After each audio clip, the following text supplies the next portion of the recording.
올해로 결혼 8년차 5살 아들을 키우고 있는 30대 여자입니다. 제가 오늘 사연을 보내게 된 이유는 다름이 아니라 난생 처음으로 마련한 제 집 한복판에서 상상할 수도 없는 어이없는 일을 당했기 때문이에요. 남편도 저도 심지어 시부모님도 모두 경악을 했고 저는 이 정신 나간 일을 절대 그냥 넘어가지 않을 생각입니다. 도저히 사람의 짓이라고는 생각되지 않고 어떻게 이런 일이 일어날 수 있는지 모르겠네요.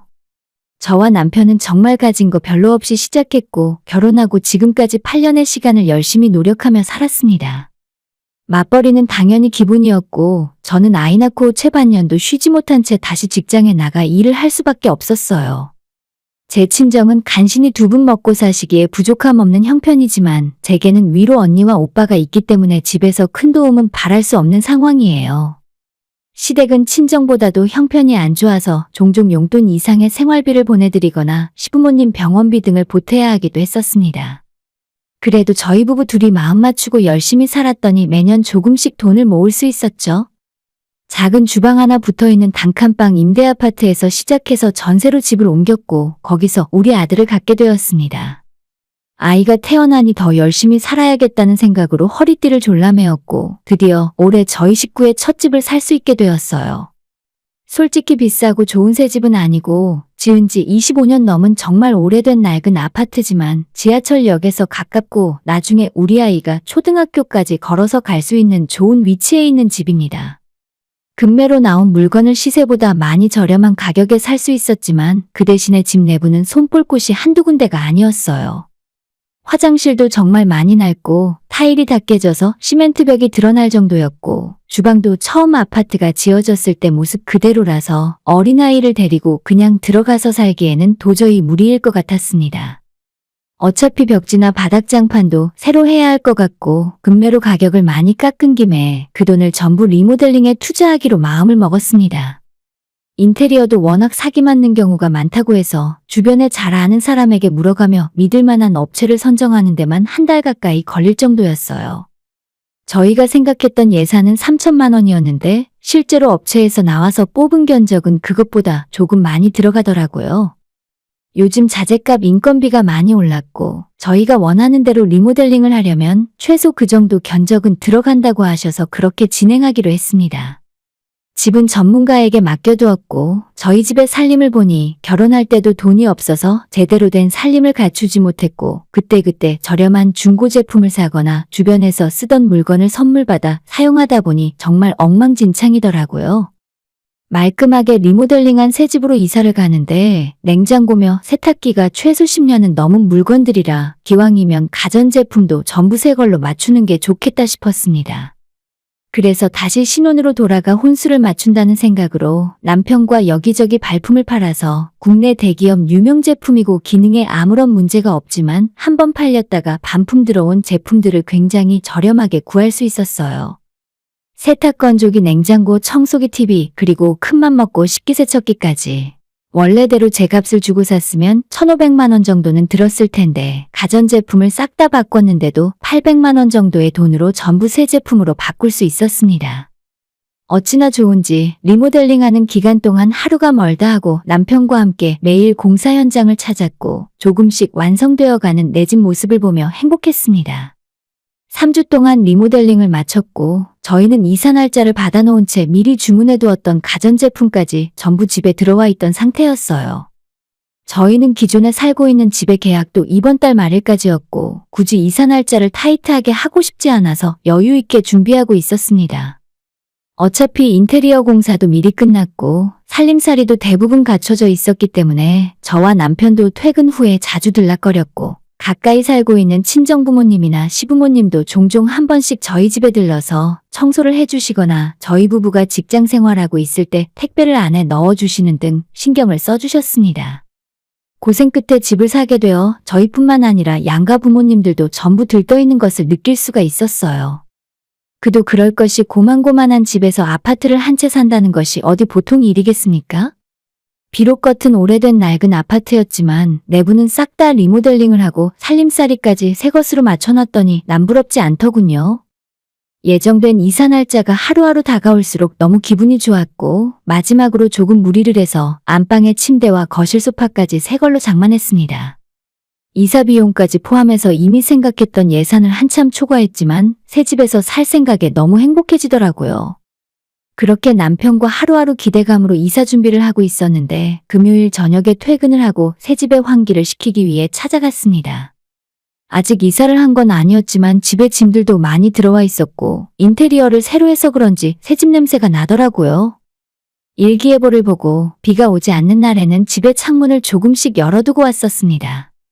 집에 도착해서 평소처럼 현관을 열고 들어갔는데 뭔가 현관에서부터 느낌이 조금 다른 것 같다는 생각이 들었습니다. 방에 불을 켜고 여기저기 살펴보기 시작했는데 저희가 없는 사이에 누군가 외부인이 집을 왔다 간 것 같았습니다. 분명히 이틀 전에 제가 마지막으로 왔다 간 뒤에 친정엄마나 시부모님이 왔다 가셨다는 말을 못 들었는데 누가 집에 왔다 간 흔적이 너무나도 선명하게 남아 있었습니다. 주방의 찬장부터 온 집안 방문이 다 열려 있었고 분명 문단속을 확실하게 했는데 거실 베란다 창문도 열려 있더라고요.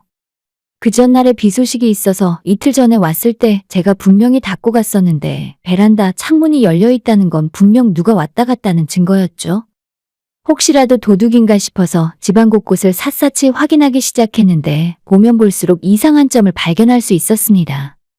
안방의 침대 매트리스는 비닐 포장을 뜯지 않았었는데 날카로운 물건으로 비닐이 난도질되어 있었고 자세히 살펴보니 매트리스와 침대 프레임에도 긁힌 자국이 있더라고요. 뭔가 쎄한 느낌이 들어 집안에 있는 물건들을 다 살펴봤는데 새로 구입한 가전제품들마다 못이나 칼로 긁어놓은 자국들이 있었고 거실에 TV도 꺼져 있을 때는 몰랐는데 전원을 켜보니 액정 가운데 세로로 줄이 쫙 그어져 있었습니다. 진짜 저한테 이럴 만한 원한이 있는 사람도 없었고 있다고 해도 여기가 어디라고 함부로 들어와서 이런 일을 벌일 수 있겠어요? 남편에게 전화를 했더니 깜짝 놀라서 바로 새 집으로 달려온다 했고 친정부모님과 시부모님에게도 전화를 걸어서 이 상황을 설명했더니 전부 깜짝 놀라시더라고요. 세상에 어떤 정신 나간 인간이 이런 짓을 하나. 저희 집에 공사하러 왔던 인테리어 업자나 가전제품 배송하는 분, 도시가스 넣으러 왔던 분 등등 집에 왔다 간 사람들을 전부 떠올리며 의심하기 시작했습니다. 남편이 잠시 후에 도착해서 집안 상태를 보더니 이거 보통 일이 아니고 반드시 범인을 잡아야 한다며 경찰에 신고를 하더라고요. 경찰관 두 분이 금방 찾아오셔서 저희 집에 사진을 찍고 이것저것 한참을 물어보시고 돌아가셨습니다. 정말 너무 분해서 잠도 안 오고 대체 누가 이런 짓을 했을까 억울해서 눈물이 막 나오더군요. 이제 며칠 후면 새 집에 이사를 해서 행복하게 사는 일만 남았다고 생각했는데 하루아침에 저희 집이 범죄 현장이 되어버렸어요. 그 집은 아무 잘못이 없지만 단 하루도 그 집에서 살지 못했는데 벌써 집에 대한 애정이 식어가는 기분이 들었습니다. 남편에게 며칠 동안 울면서 범인을 잡으면 절대 용서 안 한다고 했었는데 갑자기 생각지도 못했던 신우에게 전화가 걸려왔습니다. 언니네 새 집에 이상한 사람이 들었다면서요? 가까운 거리에 살지만 평소 연락은 잘하지 않고 지냈던 신우였어요. 신우는 저희보다 2년 먼저 결혼했고 똑같이 5살 아이 키우면서 살고 있었는데 남편도 동생이랑 별로 안 친하고 저 역시도 신우이와 굳이 친하게 지낼 이유는 없어서 서로 볼 일이 거의 없었죠. 우리가 이번에 이사 간다는 소리도 진작에 어머님을 통해서 알고 있었을 텐데 그동안 이사를 가는지 뭔가 필요한 건 없는지 물어보는 간단한 안부 전화조차 한 통 없었습니다. 그런데 왜 갑자기 이런 타이밍에 전화를 하는 건지 조금 의아했으나 우리 집의 상태와 경찰에 신고해서 지금 조사가 진행 중이라는 이야기까지 해주었죠. 네? 경찰요? 경찰이 와서 조사를 하고 갔다고요? 깜짝 놀라는 신우에게 실제로 이틀에 걸쳐서 경찰들이 집에 찾아와 조사를 하고 갔고 현재 범인을 찾기 위한 수사가 진행 중이라는 말을 해주었더니 조금 놀라더군요. 신우의 전화를 끊고 나서 좀 찝찝한 기분이 들긴 했지만 그 당시에는 대수롭지 않게 생각하고 그냥 넘어갔습니다. 그리고 나서 며칠 뒤에 담당 수사관님으로부터 전화가 오더니 아무래도 저랑 잘 아는 사람이 한 일 같은데 주변에 의심 가는 사람이 없냐고 물어보시더라고요. 그 말을 듣자마자 가장 먼저 떠오르는 건 저희 신우의 얼굴이었지만 설마 하는 생각으로 그냥 없다고 대답하고 말았습니다. 괜히 증거도 없이 사람을 의심부터 했다가 나중에 그게 아니라면 수습하지 못할 일이 생길까봐 일단은 모른다고 해버렸죠. 수사관님 전화를 받고 나서 이틀 뒤에 또다시 신우에게서 전화가 오더니 그날 저녁 저희 집으로 찾아오겠다는 소리를 하더라고요. 갑자기 무슨 일인가 싶었는데 저희 사건 담당 수사관한테 전화를 한 통 받고 나서 저한테 자수를 하러 찾아왔던 것이었어요. 사건이 일어났던 그날 아파트 1층 출입구 CCTV를 경찰이 확인했을 때 저희 신우가 뜬금없이 아파트로 찾아왔던 모습이 찍혀 있었습니다. 시어머니에게 저희 집 비밀번호를 물어봤었고 확인해보니 하나부터 10까지 신우가 한 일이 맞더라고요. 처음엔 아닌 척 모르는 척 하고 있다가 수사가 좁혀 들어오고 본인이 유력한 용의자로 몰리는 상황이 되자 자기가 먼저 저한테 범죄 사실을 고백하고 사과를 하러 온 것이었어요. 제가 가장 이해할 수 없는 부분은 저나 저희 남편이 지금까지 신우에게 어떠한 원한을 살 만한 일을 한 적이 없다는 것이었습니다. 남편이 대체 왜 그랬냐고 물어보자 자기는 아직도 코딱지만한 원룸에서 힘들게 애 키우며 사는데 새로 깨끗하게 리모델링한 새 집을 보니까 너무 분하고 약이 올랐대요. 그래서 조금 해코지를 한다는 것이 정신을 차리고 났더니 오만 곳에 전부 기스를 내고 집안을 엉망진창으로 만들어버렸다는 겁니다.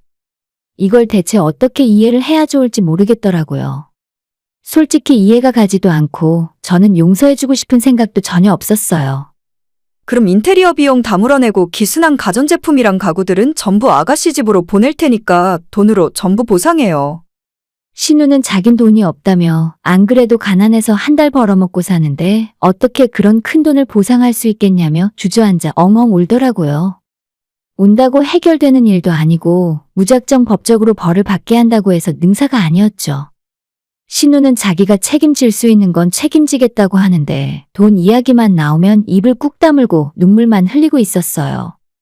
경찰에 법적으로 가봐야 기껏 벌금이나 좀 나오고 말 텐데 엉망이 되어버린 저희 집은 어떻게 보상받을 수 있겠습니까? 남편도 자기 동생이니까 그냥 돈으로 물어내고 말라고 설득했지만 신우는 끝까지 자기는 돈 없다는 소리만 계속하더라고요. 결국 시부모님에게 이 사실을 알렸고 잠시 후에 저희 집에서 시가 식구들이 다 모이게 되었습니다. 퇴근한 신우의 남편도 같이 와서 대충 상황을 듣고는 왜 그런 정신 나간 짓을 했냐고 불같이 화를 내면서 자기가 해줄 수 있는 보상은 다 해주겠다며 신우 대신 미안하다고 사과하는 모습을 보였습니다. 저희도 이사 스케줄 때문에 인테리어를 처음부터 싹 다시 할 수는 없는 상황이고 찢어진 벽지 새로 하고 가구랑 가전제품들 흠집난 것들 위주로 교체하는 것으로 마무리했죠. 그 와중에 저희가 샀던 가전제품들과 똑같은 물건은 다시 구할 수가 없어서 새 제품으로 계약을 하게 되었습니다. 신우가 흠집낸 것들은 시댁과 신우네 집으로 죄다 보내버렸어요. 물건은 물건이고 솔직히 저희 집에 함부로 들어와서 깽판 친 건 어떻게 생각해봐도 이해가 가질 않았습니다. 남편도 너무 화가 났지만 차마 자기 동생이라 어떻게 하질 못하더라고요. 아무리 보상을 받는다고 해도 저는 이미 새 집에 정이 떨어진 상황인데 돈으로 해결할 수 있는 상황이 아니었습니다. 시매부와 시부모 모두 저한테 싹싹 빌고 잘못했다고 한 번만 용서해달라고 하니까 더는 어쩌지 못하고 넘어갔는데 마음 같아서는 신우 머리털이라도 다 뽑아버리고 싶었죠. 한편으로는 오죽했으면 그랬겠나 싶은 마음도 있고 여러 가지 복잡한 심정이 들더군요. 이사 날짜가 며칠 안 남아서 새로 도배업자도 부르고 정신없이 움직이다 보니 다행히 시간이 빨리 지나가고 잊어버리기로 했는데 지금 다시 생각해도 어이없어요. 다행이라면 저희가 원래 사기로 했던 가전제품보다 새로 돈을 받아서 구입한 제품들이 전부 조금 더 비싼 신제품들이고 그나마 이걸로 마음의 위안을 조금이라도 얻을 수 있었습니다. 신우네 부부가 저희한테 보상금으로 준 돈이 1,500만 원 정도, 그리고 시부모님이 1,000만 원을 주셨어요. 그리고 남편이 앞으로 신우는 저희 집 근처에는 얼씬도 못하게 만들었고 시부모님도 제 눈치만 살피면서 아무 말 못하고 계시네요.